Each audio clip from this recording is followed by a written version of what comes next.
ଶ୍ରୋତାବନ୍ଧୁ, କ୍ଷତ ନଥିଲେ କବିତା ଲେଖି ହୁଏନି ବୋଲି ମନେ କରୁଥିବା ଜଣେ ସମ୍ବେଦୀ କବିଙ୍କୁ ଆମେ ଆଜି ଶୁଣିବା, ଯେ ଅନ୍ଧାର ଭିତରେ ନିର୍ଜନତାର ସୁଗନ୍ଧକୁ ଆଘ୍ରାଣ କରିପାରନ୍ତି, ଅନ୍ତରଙ୍ଗ ଦୀର୍ଘଶ୍ୱାସକୁ ଗଣି ପାରନ୍ତି ଆଉ ଶୁଣିପାରନ୍ତି, ବିଶ୍ୱାସର ଦର୍ପଣରେ ଜଗତର ବିମ୍ବକୁ ଖୋଜି ପାଉଥିବା ବଶମ୍ବଦ କବିଟିଏ, ସମକାଳୀନ ଓଡ଼ିଆ କବିତା ସାହିତ୍ୟର ଏକ ସ୍ପର୍ଦ୍ଧିତ ଉଚ୍ଚାରଣ, କବି ସଂଗ୍ରାମ ଜେନା।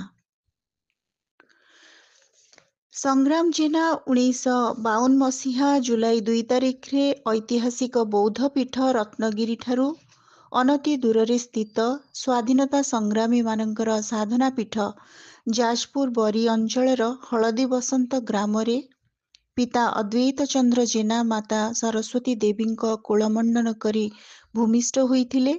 ରେଭେନ୍ସା କଲେଜିଏଟ୍ ସ୍କୁଲରୁ ବିଦ୍ୟାଳୟ ଶିକ୍ଷା, ରେଭେନ୍ସା କଲେଜରୁ ଅର୍ଥନୀତିରେ ସ୍ନାତକ, ଉତ୍କଳ ବିଶ୍ୱବିଦ୍ୟାଳୟରୁ ସ୍ନାତକୋତ୍ତର, ବ୍ରହ୍ମପୁର ବିଶ୍ୱବିଦ୍ୟାଳୟରୁ କୃଷି ଋଣ ଉପରେ ଗବେଷଣା କରି PhD ଲାଭ କରିଛନ୍ତି। ଶିକ୍ଷା ସମାପ୍ତ ପରେ ଓଡ଼ିଶା ପ୍ରଶାସନିକ ରାଜସ୍ୱ ସେବା ଅଧୀନରେ କାର୍ଯ୍ୟ କରି ସେବା ନିବୃତ୍ତ ହୋଇଛନ୍ତି। କବି ସଂଗ୍ରାମ ଜେନା ଓଡ଼ିଶା ସାହିତ୍ୟ ଏକାଡେମୀର ପୂର୍ବତନ ଉପସଭାପତି ଭାବରେ ଖୁବ୍ ସୁନ୍ଦର ଭାବରେ ନିଜର କାର୍ଯ୍ୟ ନିର୍ବାହ କରିଛନ୍ତି। ବୃତ୍ତିଗତ ଜୀବନରେ ଅର୍ଥନୀତିର ଛାତ୍ର, ମାତ୍ର ପ୍ରବୃତ୍ତିରେ ହୃଦୟାନୁବୃତ୍ତି ତାଙ୍କର ଆବେଗିକ ସତ୍ତାକୁ ଜଡ଼େଇ ରଖିଛି। ନବମ ଶ୍ରେଣୀରେ ସ୍କୁଲ ଶିକ୍ଷା ବେଳେ ସ୍କୁଲର ପ୍ରାଚୀର ପତ୍ରିକାରେ ବର୍ଷା ଶୀର୍ଷକ କବିତା ଥିଲା ତାଙ୍କର ଆଦ୍ୟ କବିତା। ସଂଗ୍ରାମ ଜେନା ଏକାଧାରରେ ଜଣେ କବି, ସମାଲୋଚକ, ଦ୍ୱିଭାଷିକ ଅନୁବାଦକ ତଥା ଓଡ଼ିଆ ସାହିତ୍ୟ ପତ୍ରିକା ନିଶାନ୍ତ ଏବଂ ଇଂରାଜୀ ପତ୍ରିକା ମାର୍ଗ ଏସିଆର ସମ୍ପାଦକ ଭାବରେ ସୁପରିଚିତ। ତାଙ୍କର 70ରୁ ଉର୍ଦ୍ଧ୍ୱ ପୁସ୍ତକ ରହିଛି। ସେଥିରୁ 6ଟି ଓଡ଼ିଆ ଏବଂ 4ଟି ଇଂରାଜୀ କବିତା ସଂକଳନ ରହିଛି। ତାଙ୍କର ଓଡ଼ିଆ କବିତା ଇଂରାଜୀ, ବଙ୍ଗଳା, ହିନ୍ଦୀ, ତମିଲ, ମରାଠୀ, ଅହମିଆ ଭଳି ଭାରତୀୟ ଭାଷାରେ ଅନୁଦିତ ହୋଇ ପୁସ୍ତକଗୁଡ଼ିଏ ପ୍ରକାଶିତ ହୋଇଛି। ତାଙ୍କର ଇଂରାଜୀ କବିତା ଭାରତ ସମେତ America, England, Canada, Australia, Africa ଓ ବାଂଲାଦେଶର ବହୁ ପ୍ରତିଷ୍ଠିତ ପତ୍ରିକାରେ ପ୍ରକାଶିତ। 70ରୁ ଉର୍ଦ୍ଧ୍ୱ ପୁସ୍ତକର ସ୍ରଷ୍ଟା ସେ। ଜଣେ କବି ଭାବରେ ସଂଗ୍ରାମ ଜେନାଙ୍କ କବିତା ବେଶ୍ ଭାବସାନ୍ଦ୍ର, ଆବେଗ ଛଳଛଳ, ନିବିଡ଼ ଜୀବନବୋଧକୁ ନେଇ ରସସିକ୍ତ। ତାଙ୍କର କବିତା ପୁସ୍ତକଗୁଡ଼ିକରେ ରହିଛି ବସାଘର, ଦେହ ଦୋହା, ଛାଇ ପଛେ ପଛେ ଅନ୍ୟ ଦିନ, ଚିତ୍ରାକ୍ଷର ଏବଂ ପଥାନ୍ତର। ଇଂରାଜୀରେ ତାଙ୍କ ପ୍ରକାଶିତ କବିତା ପୁସ୍ତକଗୁଡ଼ିକ ହେଲା poems of passion, walking through the ରେନ୍ସ, looking for things ଇତ୍ୟାଦି। ଅନୁବାଦ କ୍ଷେତ୍ରରେ ପାଶ୍ଚାତ୍ୟର ବହୁ ବିଶିଷ୍ଟ କବିଙ୍କ ଲିଖିତ ରଚନାରୁ ସେ ନିର୍ବାଚିତ କବିତା ପୁସ୍ତକ ପ୍ରକାଶ କରିଛନ୍ତି। ତନ୍ମଧ୍ୟରେ ରହିଛି ପାବ୍ଲୋ ନେରୁଦା, ଅକ୍ଟାଭିଓ ପାଜ୍, ଗାର୍ସିଆ ଲୋର୍କା, ଗାବ୍ରିଏଲା ମିସ୍ତ୍ରାଲ, ଆଣ୍ଟୋନିଓ ମାଚାଡୋ। ଓଡ଼ିଆରେ ତାଙ୍କର 20ଟି ସମ୍ପାଦିତ ପୁସ୍ତକ ରହିଛି। ଗାନ୍ଧୀଙ୍କ ଉପରେ 4ଟି ପୁସ୍ତକ ରହିଛି। ଇଂରାଜୀରେ ସମ୍ପାଦିତ ପୁସ୍ତକରେ ରହିଛି ଗାନ୍ଧିଜିସ୍ ଓଡ଼ିଶା, 33 ରେନ୍ ପୋଏମ୍ସ, ଇଣ୍ଟିମେଟ୍ ଏନକାଉଣ୍ଟର୍ସ, ଯାହାକି 1000 years of Odia love poetry, ବାଜି ରାଉତ, ଶିଫ୍ଟିଂ ସ୍ୟାଣ୍ଡସ୍, ଏ ରିଭର ଏ ଭିଲେଜ। ଏତଦ୍ ବ୍ୟତୀତ ଯୁଗ୍ମ ସମ୍ପାଦକ ଭାବରେ ସଚି ରାଉତ, ଭାନୁଜୀରାଓ ଓ ଗୁରୁପ୍ରସାଦ ମହାନ୍ତିଙ୍କୁ ନେଇ ତାଙ୍କର ଓଡ଼ିଆରୁ ଇଂରାଜୀରେ ଅନୁଦିତ ପୁସ୍ତକଗୁଡ଼ିକ ହେଲା a journey through times, the other shore of the river, the bay bath. କବି ସଂଗ୍ରାମ ଜେନାଙ୍କୁ ତାଙ୍କର ସାହିତ୍ୟ ସାଧନା ନିମନ୍ତେ ଭାରତୀୟ ଅନୁବାଦ କ୍ଷେତ୍ରରେ ମିଳିଛି ମର୍ଯ୍ୟାଦା ସମ୍ପନ୍ନ କେନ୍ଦ୍ର ସାହିତ୍ୟ ଏକାଡେମୀ ପୁରସ୍କାର, ଯାହାକି ଅନୁଦିତ ଉର୍ଦ୍ଦୁ ଉପନ୍ୟାସ ଉମରାଓ ଜାନ୍ ଆଦା ପାଇଁ ଏବଂ କବିତା ପାଇଁ ସେ ପାଇଛନ୍ତି ଭାନୁଜୀରାଓ ସ୍ମାରକୀ ପୁରସ୍କାର। ଶ୍ରୋତାବନ୍ଧୁ, ଆମେ ଶୁଣୁଛେ ସମକାଳୀନ ଓଡ଼ିଆ କବିତା ସାହିତ୍ୟ କ୍ଷେତ୍ରରେ ଯଶସ୍ୱୀ କବି ସଂଗ୍ରାମ ଜେନାଙ୍କୁ। ଚିରନ୍ତନୀ ଜାଗତିକ ଅସମାଧିତ ପ୍ରଶ୍ନର ଗମ୍ବୁଜ ଭିତରେ ସେ ଅଣନିଶ୍ୱାସୀ ହୁଅନ୍ତି।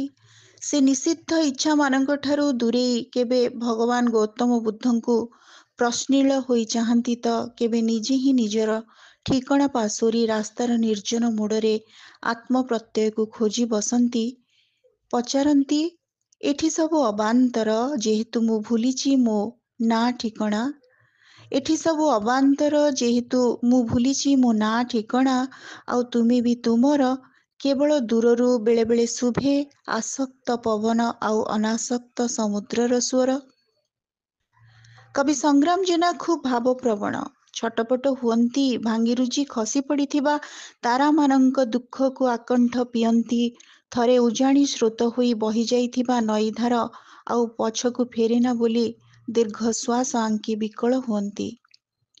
ତାଙ୍କୁ ସେଇଠି ମନେହୁଏ ଈଶ୍ୱରମାନେ ରହିଥାନ୍ତି ନିଜ ନିଜ ବିଫଳତାର ଅନ୍ଧାର ଗର୍ଭଗୃହରେ। ସବୁ ଥାଇ ନଥିବାର ଭାବ, ସବୁଠି ଅନ୍ତସାର ଶୂନ୍ୟତା, ବିନିଦ୍ର ଅସ୍ତିତ୍ୱ, ମୋହଭଙ୍ଗ। ସାରା କାଳ ଦୁଇଟି ମଣିଷର ଦେହ ମଧ୍ୟରେ ଥିବା ଫାଙ୍କକୁ ସେ ଦେଖନ୍ତି, ସବୁଠି ନଥିବା ପଣର ଶୂନ୍ୟତା। କି ସୁନ୍ଦର ତାଙ୍କର ଅନୁଭବ! ହଜେଇବାର ଯନ୍ତ୍ରଣା କବିଙ୍କଠି ବିକଳ ହୋଇ କବି ସବୁ କିଛି ସହି ବି ନିଅନ୍ତି। ସେ କହନ୍ତି, ସବୁ ରାତିରେ ଜହ୍ନ ଫେରେ, ଦେଖେ କେତେ କ'ଣ ହଜିଯାଇଛି। ପାହାଡ଼ରୁ ପଥର, ଜଙ୍ଗଲରୁ ଗଛ, ଆଖିରୁ ନିଦ, ଫୁଲରୁ ବାସ୍ନା ଆଉ ମଥାରୁ ସିନ୍ଦୂର। ଭାଗ୍ୟର ବାଡ଼ି ଧରି ସ୍ମୃତିର ଛାଇକୁ ମାଡ଼ି ମାଡ଼ି ସେ ବାହାନା ଖୋଜନ୍ତି ଏଇ ଚାଲୁ ଚାଲୁ ଆଲୁଅ ଅନ୍ଧାର ଡେଇଁ ସେଇ ସ୍ମୃତି ପାଖରେ ଦିନେ ପହଞ୍ଚିଯିବେ ବୋଲି। କବିଙ୍କ ଶବ୍ଦ। ସ୍ମୃତିର ଛାଇକୁ ମାଡ଼ି ମାଡ଼ି ଅନେକ କଥା ନୂଆ ଲାଗେ। ମନେ ପଡ଼େ ନା ଏଇ ବାଟେ ଯାଇଥିଲି କି ନାହିଁ। ଚାଲୁଥାଏ ମୁଁ, ନା ସରେ ସମୟ, ନା ସରେ ସମୟ।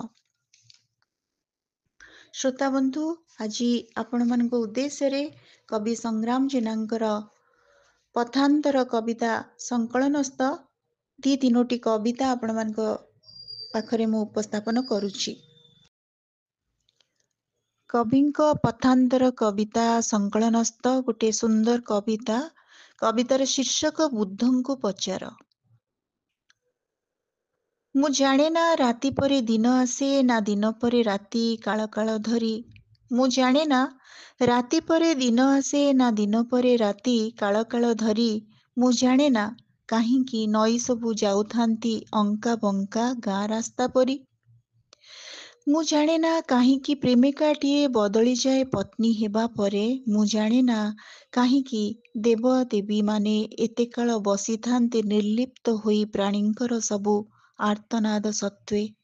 ମୁଁ ଜାଣେ ନା କାହିଁକି କ୍ଷମତାର ରଙ୍ଗ ବଦଳୁଥାଏ ଏଡ଼େ ବେଗେ ଚଳଚ୍ଚିତ୍ରର ଦୃଶ୍ୟମାନ ପରି।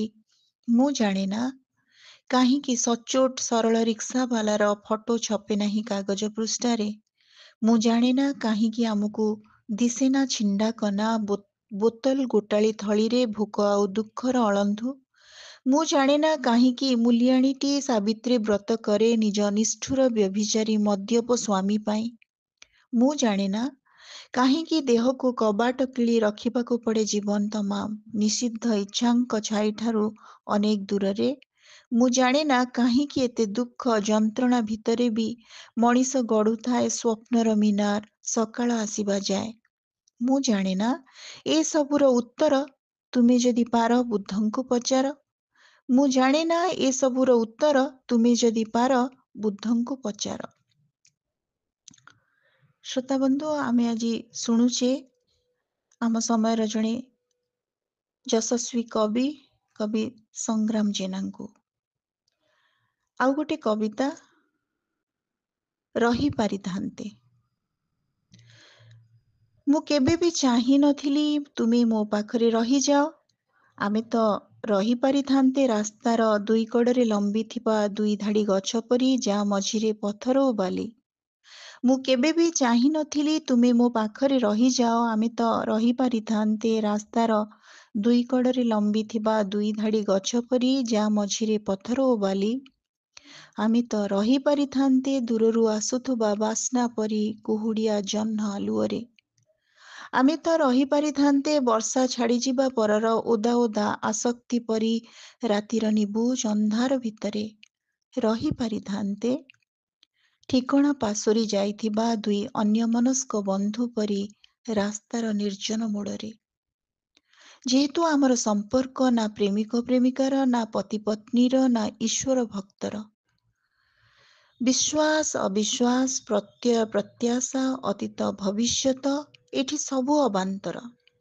ବିଶ୍ୱାସ ଅବିଶ୍ୱାସ, ପ୍ରତ୍ୟୟ ପ୍ରତ୍ୟାଶା, ଅତୀତ ଭବିଷ୍ୟତ, ଏଠି ସବୁ ଅବାନ୍ତର।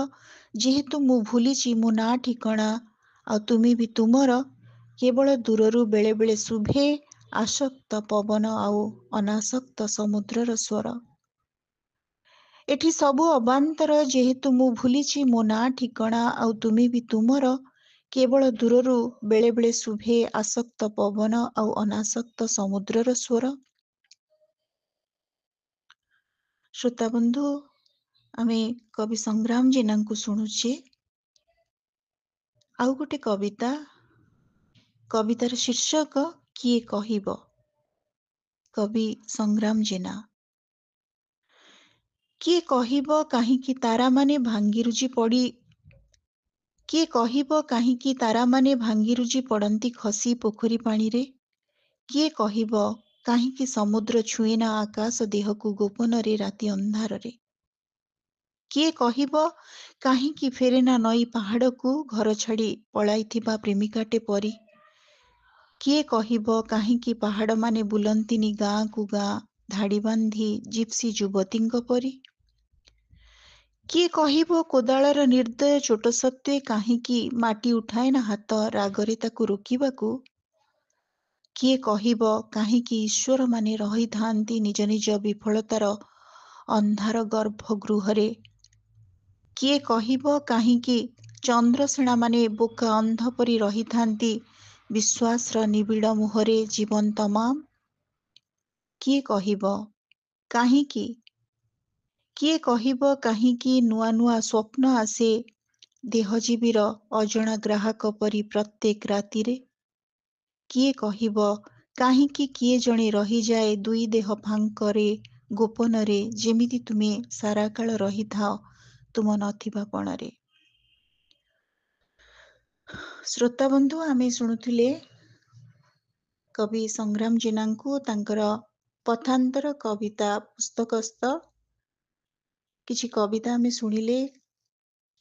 ତାଙ୍କର କବିତା ଆପଣମାନଙ୍କୁ କେମିତି ଲାଗିଲା? ଆପଣମାନଙ୍କର ମତାମତ ଅପେକ୍ଷାରେ ରହୁଛି। ଧନ୍ୟବାଦ।